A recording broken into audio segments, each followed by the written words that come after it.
Ces 3 mois n'ont pas tout à fait duré 60 ans, mais presque. Pourquoi 60 ans? Parce que c'est la durée de l'exil à peu près, c'est la durée approximative de l'exil du peuple d'Israël en Babylone. Et il m'a semblé opportun, pour ce premier culte en présence les uns des autres, de nous laisser guider par le livre d'Esdras, qui raconte le retour de cet exil. Durant la première année du règne de Cyrus, roi de Perse, le Seigneur décida d'accomplir la parole qu'il avait prononcée par la bouche du prophète Jérémie.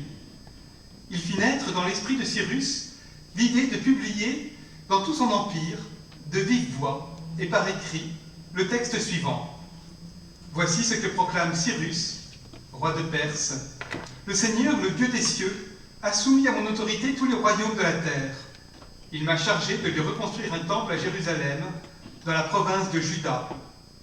Tous ceux d'entre vous qui appartiennent à son peuple sont invités à regagner Jérusalem, en Juda, là qu'ils rebâtissent la maison du Seigneur, le Dieu d'Israël, le Dieu qu'on adore à Jérusalem, et que leur Dieu soit avec eux. Et nous voilà de retour. Notre exil n'a pas duré si longtemps que 60 ans. Et pourtant, que notre joie est grande, mais aussi notre dépaysement et la tâche qui nous attend. Cette tâche, c'est celle de bâtir la maison du Seigneur. Ce n'est pas une tâche nouvelle. Bâtir la maison du Seigneur, se bâtir comme maison du Seigneur, n'est-ce pas toujours et encore le rôle de l'Église? Eh bien, c'est cela que nous allons continuer à faire. Alors, aujourd'hui, et puis dans les jours qui viennent, alors rebâtir, bâtir, c'est en tenant compte du contexte. Donc aujourd'hui, nous sommes obligés de respecter des règles. Obligés pas forcément par la peur du gendarme, même si elle est là, il y a un risque pour nous d'enfreindre les règles, mais surtout obligés par le souci les uns des autres, de respecter les règles. Alors je vais vous demander de les respecter très scrupuleusement. Les masques doivent être portés pendant toute la durée du culte. Jean, merci de remettre ton masque. Et de le garder jusqu'à la fin. Saluez-vous à la sortie d'un saint baiser, saint S-A-I-N-S, saint S-A-I-N, tout simplement d'ailleurs, un seul, sans toucher votre masque. Restez à distance les uns des autres. Le masque, c'est facile à se souvenir. Rappelez-vous que quand Moïse descend de sa rencontre avec Dieu, sa face est brillante. Alors pour protéger les autres de sa vue, il se couvre la face. Ben, c'est exactement ça qui nous est demandé. Le masque ne vous protège pas vous, il protège les autres. Pour tout ce qui est distance, pensez 2 mètres, et si vous avez en tête de vous tenir à 2 mètres les uns des autres, vous vous tiendrez à 1 mètre à peu près. Mais si vous dites 1 mètre, vous allez encore vous tenir plus près, je l'ai déjà regardé et je l'ai déjà observé. Voilà, je rappelle ces règles parce qu'elles sont vraiment à respecter fortement pour qu'on puisse continuer à poursuivre ces temps de culte. N'obligez pas votre pasteur à manifester son intégrisme, ça m'est toujours très désagréable, mais je finirai par le faire. Alors, Seigneur notre Dieu, par ton Saint-Esprit, éveille notre intelligence et notre cœur, afin que nous puissions recevoir la bonne nouvelle de ton amour. Amen. Et nous louons Dieu.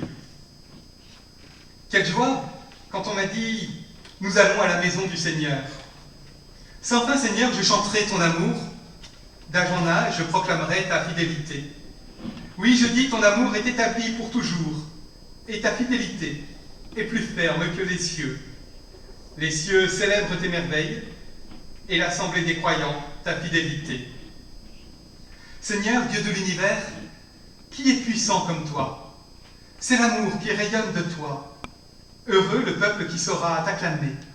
Tout le jour, à ton nom, il se réjouira.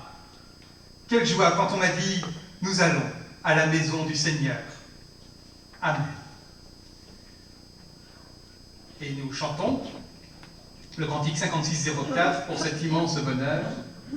Là, je vais être obligé de me déplacer, je ne vois pas l'écran.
invite à vous asseoir.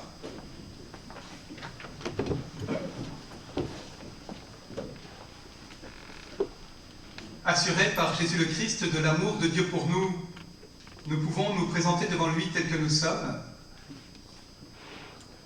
et reconnaître notre péché.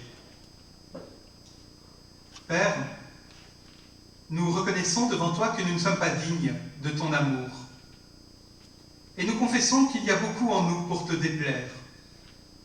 La tiédeur de notre amour, la faiblesse de notre foi, la pauvreté de notre service.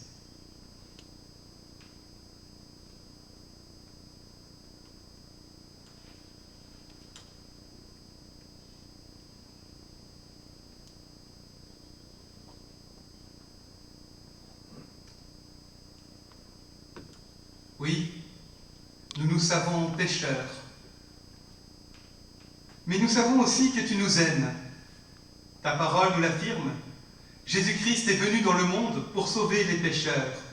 Par ta grâce, tu es présent dans notre vie et dans le monde. Accorde-nous ton pardon, augmente notre foi, donne-nous confiance en toi, appelle-nous à ton service. Nous te remercions et nous te louons, car tu acceptes toujours de recommencer avec nous. Amen. Et au cantique 43-10, nous chantons les strophes 1, 2, 3 et 4. On peut chanter debout.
À présent, nous nous mettons à l'écoute de la Bible.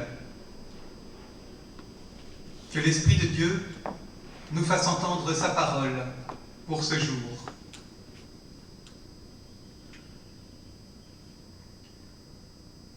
Dans le livre d'Esdras, au chapitre 2, les versets 63, du verset 63 jusqu'au verset 13 du chapitre 3.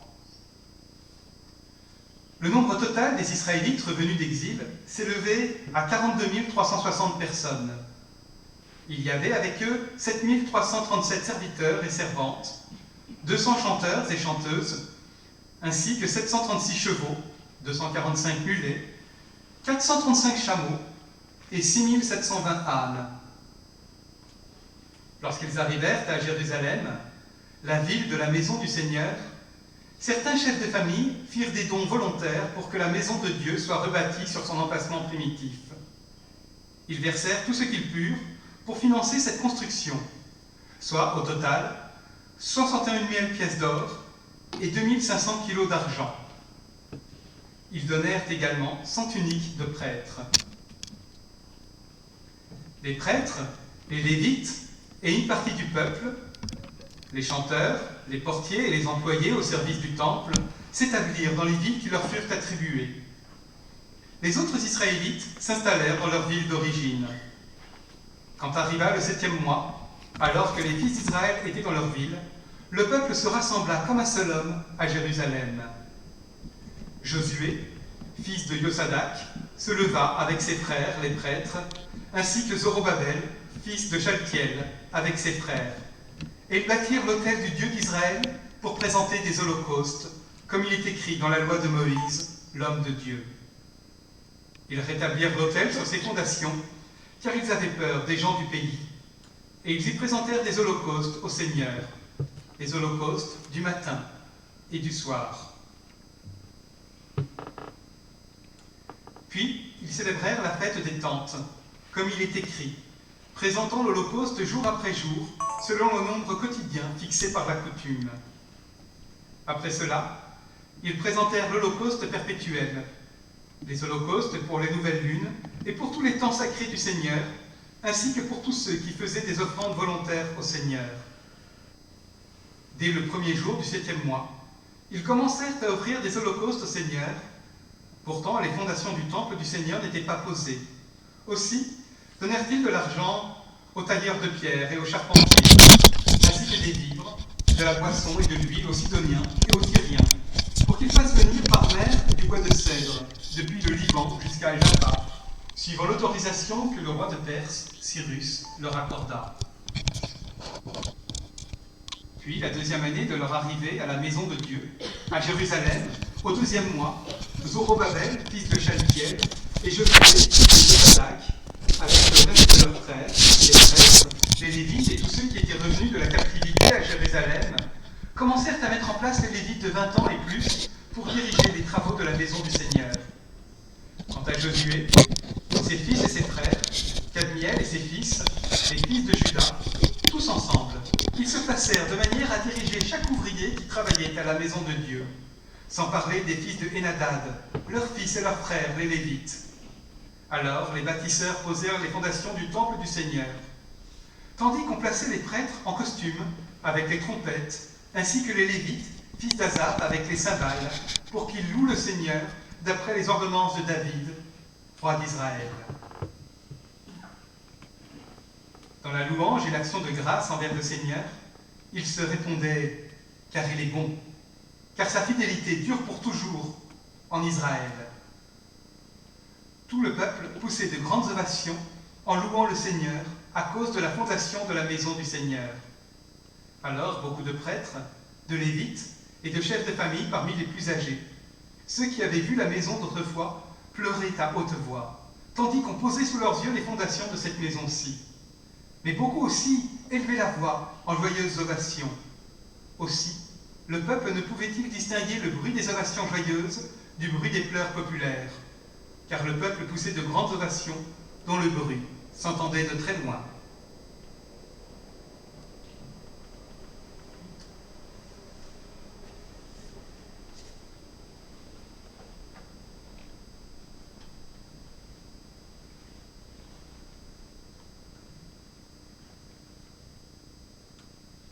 Un an après le retour d'exil, les fondations du temple sont posées et s'élève une grande clameur faite de lamentations et de cris de joie.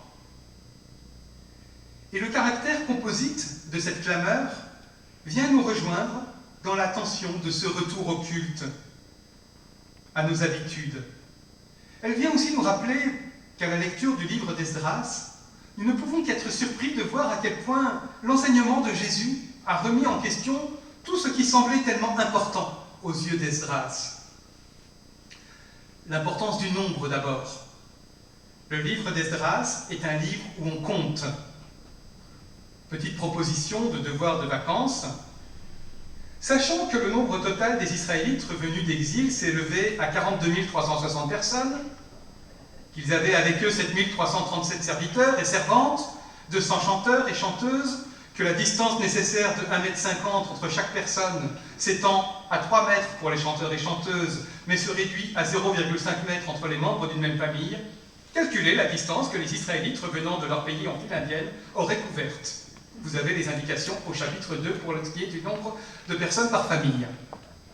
Pour simplifier, on oubliera les chevaux, les mulets, les chameaux et les ânes. Plus sérieusement, si les énumérations d'Esdras nous semblent fastidieuses, elles ne sont que l'expression d'une fascination pour les nombres, les statistiques. Une fascination qu'on partage encore aujourd'hui, en tout cas que partage encore aujourd'hui une grande partie de l'humanité. Regardez à quel point le ministère de la Santé nous abreuve de chiffres ces temps-ci. Sans compter les moutons, les chevaux et les ânes. Et c'est une fascination dont nos églises, à laquelle nos églises participent. Il est fort à parier que dès la sortie du culte, je demanderai aux conseillers de service combien nous étions présents aujourd'hui. Nous nous sommes beaucoup demandé en amont combien nous serions, combien nous pourrions être. C'est pour ça que nous avons mis des inscriptions, pour être sûr qu'on n'excéderait pas le nombre limite, etc. Vous voyez, le nombre est quelque chose qui nous fascine. L'être humain est un être comptant. Un être, et c'est probablement d'ailleurs à cette fin que même l'écriture a été inventée, c'est pour mieux compter, pour aider à compter. Et pourtant Jésus nous l'a enseigné. Là où 2 ou 3 sont rassemblés en mon nom, je suis au milieu d'eux. Le nombre n'est rien. Ni quand il est grand, ni quand il est petit. Nous avons quelquefois tendance, quand nous ne pouvons pas nous enorgueillir d'être nombreux, nous avons quelquefois tendance à nous réfugier dans l'élitisme. On était peu, mais la qualité y était. Et quelquefois même, on se fait un honneur d'être peu nombreux. Mais non, le nombre n'est rien. Et pourtant, le Nouveau Testament lui-même affirme et célèbre à maintes reprises le nombre des convertis, la grande foule des témoins. Ils étaient au moins tant de milliers de personnes. Après, peut-être même avant l'importance du nombre, l'importance du rite et du lieu. Pendant son exil, le peuple a inventé une autre manière de servir Dieu, sans sacrifice, sans autel, sans temple. C'est sans doute ainsi que sont nés les pharisiens, et c'est sans doute ce qui a permis au judaïsme de survivre jusqu'à aujourd'hui, aux différentes tragédies qu'a traversées la Terre Sainte. Et pourtant, après son retour, les sacrifices ont repris, avant même la reconstruction du temple. Et même si les sacrifices ont repris, dès que possible, le temple a été rebâti. C'est assez proche de ce que nous avons vécu. Les premiers jours du confinement, nous avons bricolé, inventé une manière de maintenir une présence, un partage de la parole. Et puis, quand le confinement s'est prolongé, nous avons élaboré des rites, des horaires, prière de 18 heures, temps à vivre en famille, chaîne d'appel. Et puis maintenant que nous pouvons célébrer au Centre 8, sans doute, attendons-nous avec impatience le moment où nous pourrons retourner rue Hoche. Oui, nous sommes des êtres de rite. Nous avons besoin de lieux, d'habitudes, familiers. Nous avons besoin de lieux, de calendrier, de temps. Et cela, que nous soyons croyants ou non. Ça, c'est pas ce qui nous distingue des croyants et les non-croyants. Les non-croyants ont d'autres rites, mais ils en ont aussi, ils en ont besoin. Et on voit bien depuis le déconfinement à quel point ces rites ont repris. Et pourtant, Jésus a durement critiqué le temple. Il s'est montré très sévère à l'égard des rites. mais il a célébré la Pâque à Jérusalem avec ses amis. Mais il a prié et chanté des hymnes avec eux. Et le Nouveau Testament introduit de nouveaux rites.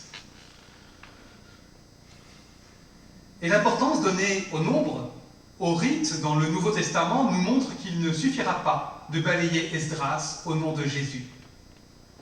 Mais alors, Dieu ne sait-il pas ce qu'il veut? Je suis convaincu que si. Ce que Dieu veut de nous, ce n'est pas que nous allions au culte, que nous prions, ni même que nous lisions notre Bible.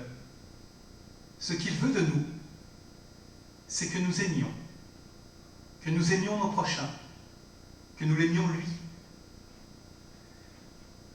Oui, c'est cela que Dieu veut, et rien d'autre.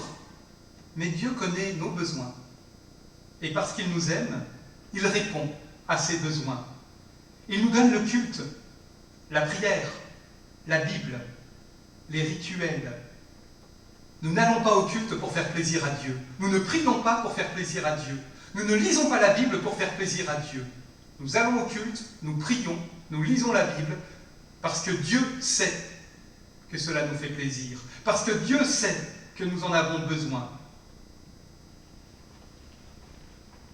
Et il nous donne le culte, la prière, la Bible, nos rituels. Il nous donne de nous réjouir quand nous sommes nombreux. Il nous donne tout cela comme une mère qui fait des cadeaux à ses enfants, pour leur joie, pour leur plaisir, par amour. Mais il nous interpelle sur ses besoins. Il les interroge. Il nous oblige à les regarder en face. Il nous appelle à la vigilance sur nos propres besoins. En effet, la force du nombre, le rituel, la Bible elle-même, on l'a vu ces temps-ci, peuvent nous faire perdre de vue l'essentiel, et même, parfois, et trop souvent en fait, devenir des obstacles à l'amour du prochain. Or, c'est ça qui est essentiel. Frères et sœurs, nous vivons un temps inédit. Le culte ne nous a pas été interdit par un ennemi qui voudrait détruire notre religion. Les règles qui limitent notre joie de nous retrouver ne nous sont pas imposées dans le but de nous humilier. Dans ce cas, la décision d'obéir ou pas aurait été simple. Pas forcément facile, mais simple.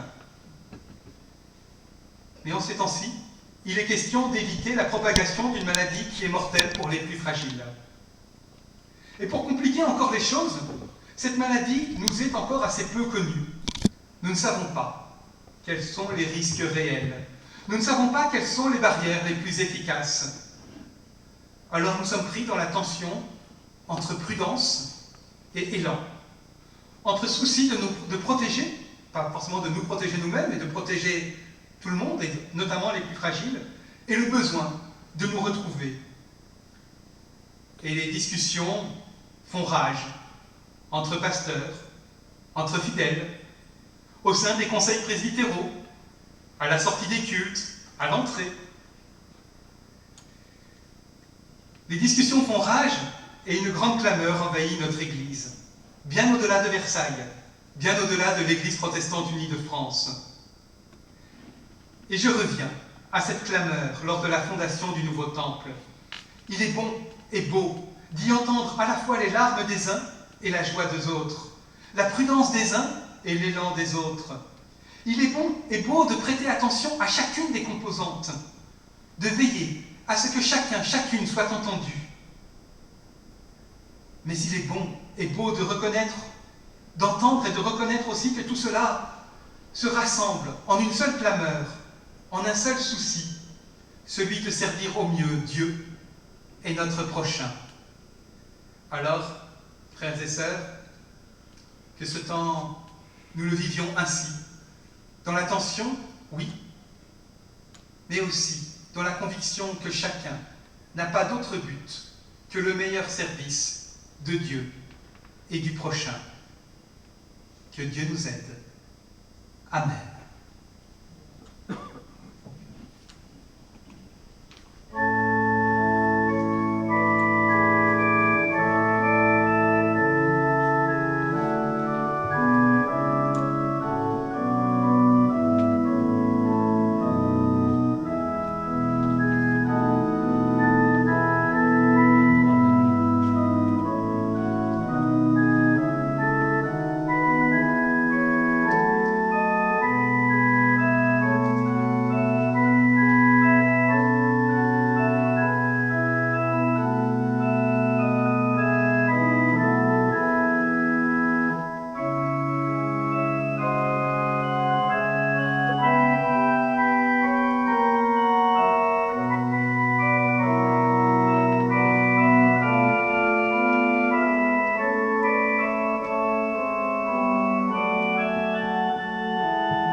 Et je vous invite à lever, nous prenons le cantique 36-24, tous unis dans l'esprit, les strophes 1, 3 et 4.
J'ai bien oublié de mettre la confession de foi.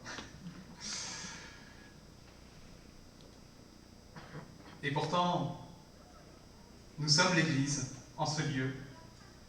Et avec l'Église, nous affirmons notre foi. Nous croyons en Dieu, qui a créé le monde pour que nous le cultivions et en célébrions la bonté et la beauté. Il est la source de la vie. Nous croyons en Dieu qui a remis son pouvoir à Jésus le serviteur, mort et ressuscité pour le pardon et la liberté de tous les hommes. Il est le prix de notre vie. Nous croyons en Dieu qui, par son esprit, nous unit à son Fils pour que nous combattions le mal et construisions une juste paix dans l'espérance de son royaume. Il est le sens de notre vie. Amen. Et nous chantons au dernier jour, c'est le cantique 56-07, les strophes 1, 2 et 3.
Je vous invite à vous asseoir.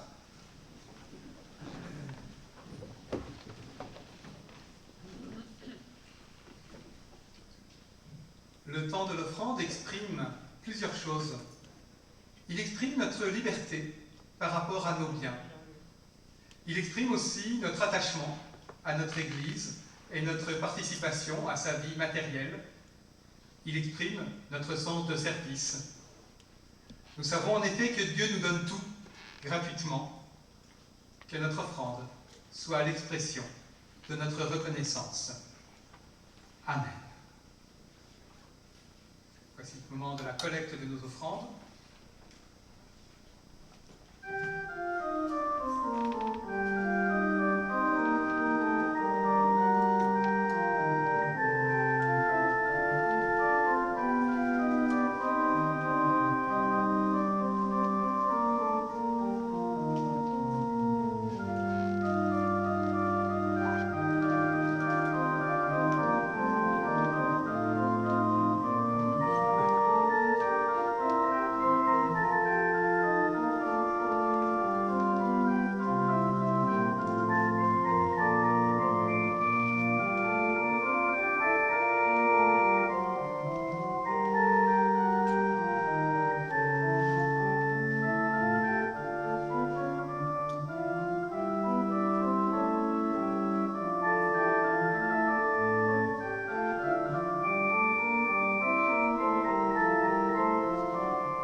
Père, merci pour cette offrande que tu nous as inspirée.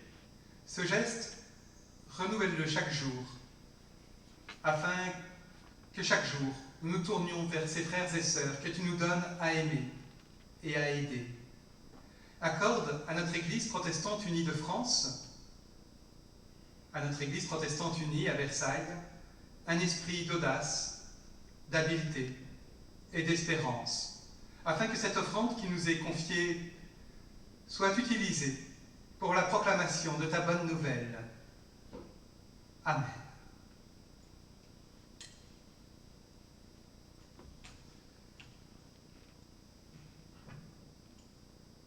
Plusieurs annonces. Tout d'abord, un très grand merci pour tous vos mots de reconnaissance. Ça nous a beaucoup encouragés à maintenir ce qu'on a essayé de faire, à garder le moral, ça nous a soutenus. Souvent, des gens nous ont dit que vous avez permis à l'Église de rester, vous nous avez permis de continuer à faire Église. C'est peut-être vrai, mais c'est pas nous, Brittany et moi, et puis l'équipe qu'il y avait autour de nous tout seul. C'est nous tous, ensemble, qui avons gardé ce lien. Donc, vraiment, à chacun, merci. Un grand, grand merci. Merci aussi pour votre discipline ce matin. Je sais à quel point le port du masque est pénible. Je vais enlever. C'est pour ça que je le dis, merci, c'est un peu facile de mon côté de demander aux gens de garder leur masque alors que moi je ne l'ai pas. Mais vraiment merci à vous, ça nous permet d'aborder sereinement la prolongation des cultes. Je ne sais pas quoi vous annoncer. Pour la suite, on n'en sait rien. On va voir comment les choses évoluent. Tout le mois de juillet, il y aura sans doute culte ici. Nous avons 2 baptêmes qui nous attendent, donc on va maintenir les inscriptions. Les inscriptions, ce n'est pas obligatoire, entre guillemets. Les inscriptions vous garantissent juste l'assurance d'avoir une place quand vous viendrez. C'est-à-dire que si vous venez, vous n'êtes pas inscrit, que le temple est plein, ou que la salle est pleine, on vous dira désolé, mais rentrez chez vous. Ce qui est désagréable, et pour ceux qui vous le disent, et pour vous. Voilà, pour la sortie, pensez à utiliser les portes qui sont à ma droite, et non pas celle qui est là. On sort par là-bas. Pensez à maintenir cette distance de 2 mètres, comme ça on est sûr. Et si vous avez envie de discuter, ce qui est tout à fait normal, bien sûr que vous pouvez, en gardant les masques et en essayant de ne pas bloquer le passage. Donc ne discutez pas dans l'empoignure de la porte, parce que ça crée des bouchons qui sont à éviter. À la sortie, Et toujours, oui, oui, j'y pense. À la sortie, vous trouverez d'une part de quoi faire un don pour notre service d'entraide, et je crois que vous avez déjà déposé vos dons pour l'AMD. Ça, sachez que ces dons à déposer pour l'AMD, si vous n'aviez pas de quoi, si vous ne saviez plus ce qu'on pouvait apporter, vous avez reçu un message qui vous le dit, et ce don sera maintenu pendant toute la semaine, tous les matins.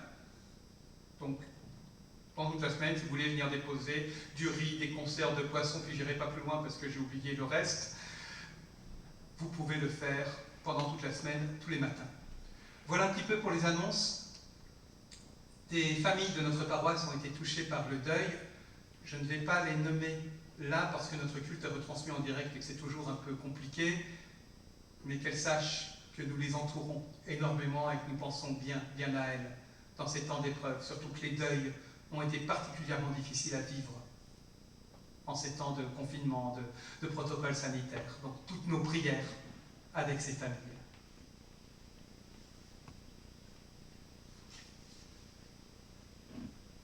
Et justement, nous nous rassemblons dans la prière d'intercession. Dieu notre Père, nous voulons maintenant te confier notre prière. Qu'elle laisse place à tout ce que nous avons besoin de te partager. Qu'elle nous ouvre aux cris de joie, comme aux larmes versées. Nous te prions pour toutes celles et ceux qui sont fatigués de la vie, en souffrance parce que malades ou tristes. Pour les personnes qui vivent dans l'inquiétude ou dans l'angoisse parce qu'elles ne savent pas de quoi demain sera fait. Parce que leurs pensées ne leur laissent aucun répit. Parce que leur avenir professionnel est incertain. Nous te confions aussi toutes les familles pour qui cette période a entraîné détresse et épuisement. Ne nous laisse pas sourds à leur douleur.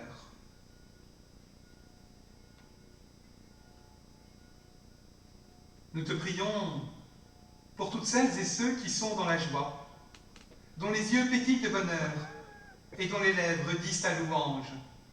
Pour celles et ceux qui vivent un temps heureux ou qui ont appris une bonne nouvelle qu'ils ont envie de partager. Donne-nous d'accueillir leur joie et de nous laisser toucher par elle.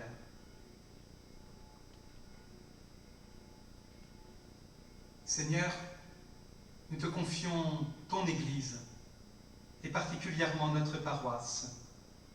Qu'elle soit renouvelée par ton esprit, qu'elle sache se laisser déplacer et se redécouvrir autrement, qu'elle soit rassemblée et envoyée comme l'inspiration et l'expiration ont besoin l'une de l'autre, comme un seul cœur qui bat peut faire circuler la vie. Que chacune et chacun de nous puisse y trouver une place et y accueillir celles et ceux qui la cherchent encore, afin qu'ensemble, nous soyons, ici et pour le monde, les témoins de ta bonne nouvelle.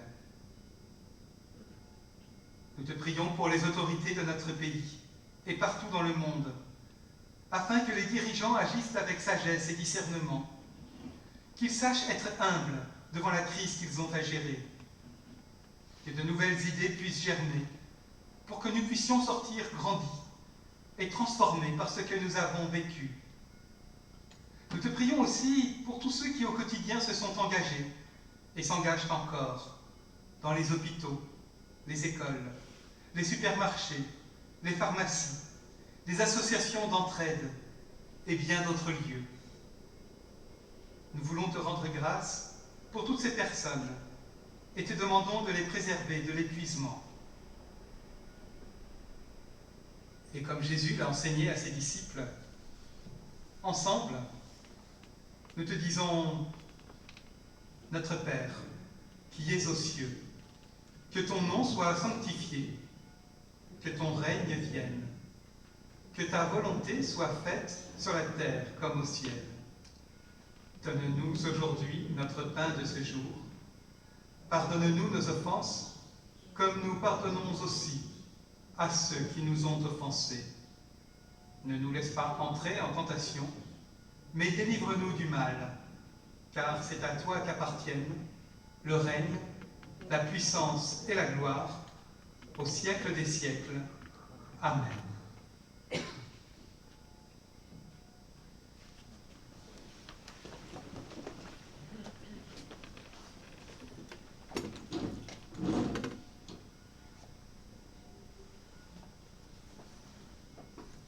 Frères et sœurs, que même masqués, nos bouches sachent proclamer la bonne nouvelle de Dieu et dire les paroles qui réconfortent, qui rassurent, qui accompagnent.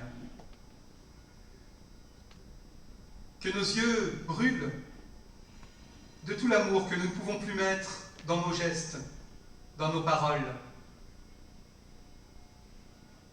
Oui, allez, et soyez témoins de bonnes nouvelles, que votre joie, vos actes et vos paroles disent votre espérance et soient promesse du monde qui vient.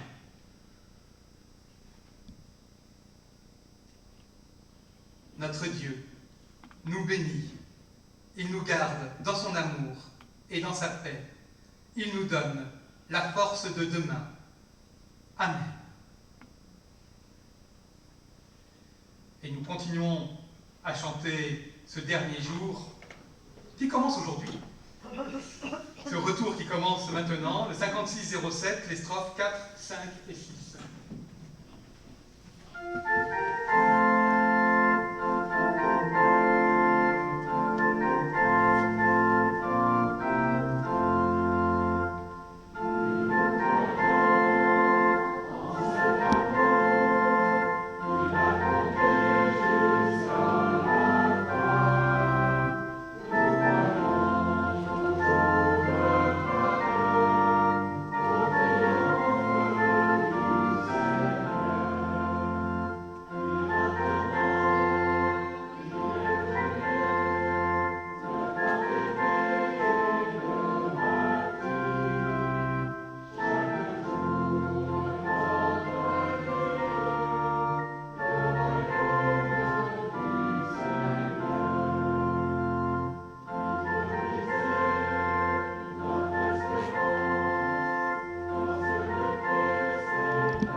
Je ne me tiendrai pas à la sortie, donc à chacun et à chacune un très bon dimanche.